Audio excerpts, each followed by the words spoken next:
আগের দিন বানানো রসমালাইটা খেয়ে তোমাদের ভাই আমার হাতের রসমালাইয়ের ফ্যান হয়ে গেছে। তাই তো আজকে অনেক রিকোয়েস্টের পরে চলে আসলাম আর একটা রসমালাইয়ের ভিডিও নিয়ে। প্রথমে এখানে 3 কেজি দুধ নিয়েছিলাম, গরুর দুধ, আর সেটা ভিনেগার দিয়ে কাটিয়ে নেওয়ার পরে ঠিক এতটুকু ছানা হয়েছে। এবার সেই ছানাটাকে একটা পাত্রে ঢেলে কর্নফ্লাওয়ার দিয়ে নেব। আর আমি এখানে এই 7 কর্নফ্লাওয়ারটা ব্যবহার করেছি। আপনারা চাইলে যে কোনো কর্নফ্লাওয়ার ব্যবহার করতে পারেন।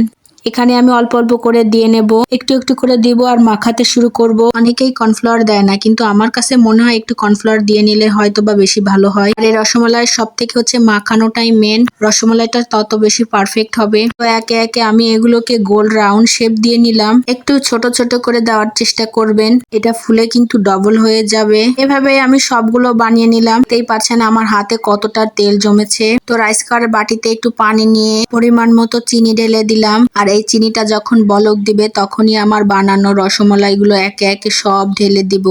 সবগুলো ঢেলে দেওয়ার পরে বেশ কিছুক্ষণ আমাকে এটাকে জাল করতে হবে। দেখতেই পাচ্ছেন এটা কিন্তু ফুলে ডবল হয়ে গেছে। আমি যতটুকু বানিয়েছিলাম তার থেকে কিন্তু অনেকটা ফুলে গেছে। এটা কিছুক্ষণ জাল করার পরে আমি আর একটা পাত্রে দুধ ঢেলে নিলাম। এখানে আধা কেজির মতো দুধ নিয়ে নিয়েছিলাম, তার ভিতরে দিয়ে দিয়েছিলাম চিনি। দুধটা বলক দেওয়ার সঙ্গে সঙ্গে আমার আগে থেকে জাল করা যেই রসমালাইগুলো ছিল সেটা এবার ঢেলে দেব। আমাদের কাজ কিন্তু প্রায় শেষের পথে।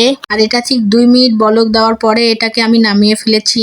দেখতেই পাচ্ছেন এটা দেখতে কতটা সফট মনে হচ্ছে। এটার উপরে হলুদ আবরণের মতো ঘি ভাসছে। এটা কিন্তু বানানো অনেক সহজ, কিন্তু খেতে অনেক মজা। আপনারা কিন্তু বাসায় অবশ্যই ট্রাই করবেন।